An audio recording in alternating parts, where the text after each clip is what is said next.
Several days ago, after the hearing before the Armed Services Committee, when we learned that the Secretary of Defense had a 15-minute conversation with the President of the United States on September the 11th, the day of the attack on our consulate in Benghazi, that he had no further communication, that the Chairman of the Joint Chiefs said that he never talked with the President again throughout that entire evening, and both of them said before the committee that they knew it was a terrorist attack that night.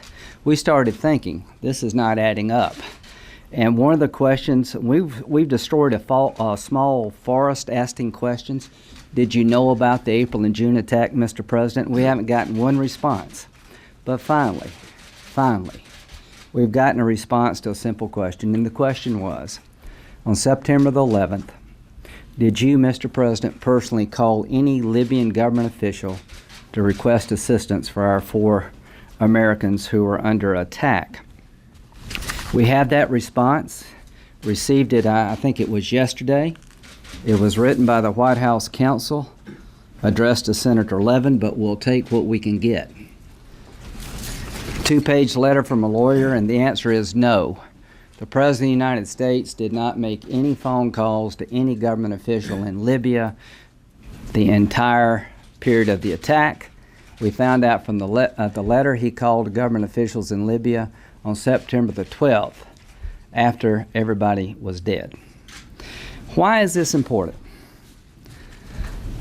If there's another attack somewhere in the world, it will be more likely that the next president or this president will pick up the phone and intervene if there's some oversight of your actions.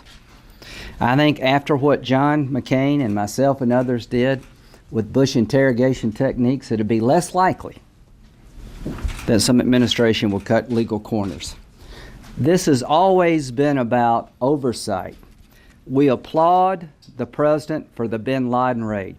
A tough call, Mr. President, to send troops into Pakistan. A million things could have gone wrong. You deserve credit. But this administration has a very interesting record here. They leak every detail of the bin Laden raid to the point that the doctor in Pakistan who helped us is now in jail. They leak details of cyber attacks against the Iranian program, allegedly with us in Israel. And they talk about interrupting a underwear bomber plot coming out of Yemen. 3 stories placed in the New York Times and other publications within about a month that showed a decisive, strong leader. We're on top of the war on terror. Then you have Benghazi. If it were not for the 3 of us and our other colleagues, you would still believe, the American people would believe, that this was a spontaneous event caused by a hateful video. That's what was being told by Susan Rice 5 days after the attack. That's what was being said by the President of the United States for weeks. The reason we know that's not true is because we dug, and we pushed, and we prodded. And now we know that during the entire attack, the President of the United States never picked up the phone to put the weight of his office into the mix. And there is no stronger voice in the world than that of the President of the United States.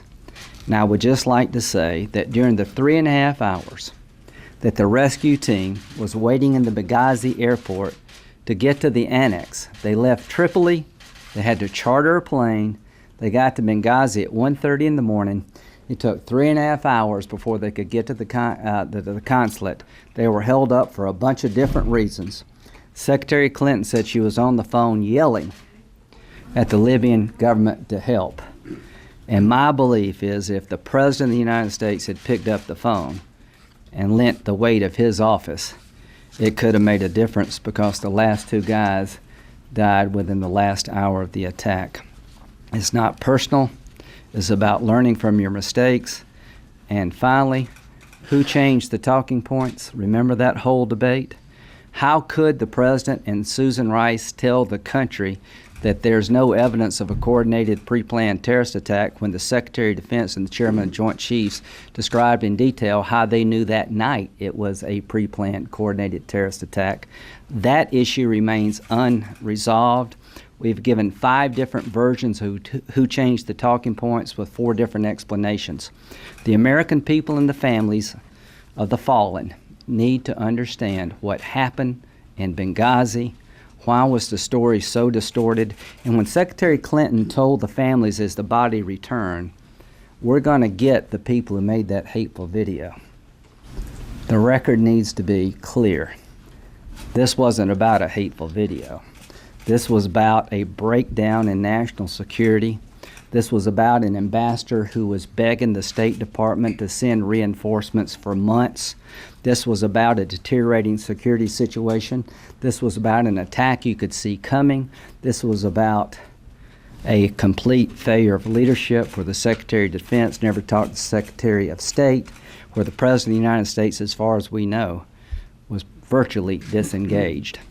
So we will continue pushing and asking questions about Benghazi, not because it's personal, not because we're Republicans and he's a Democrat, but because America needs to learn what happened, and we need to learn from our mistakes.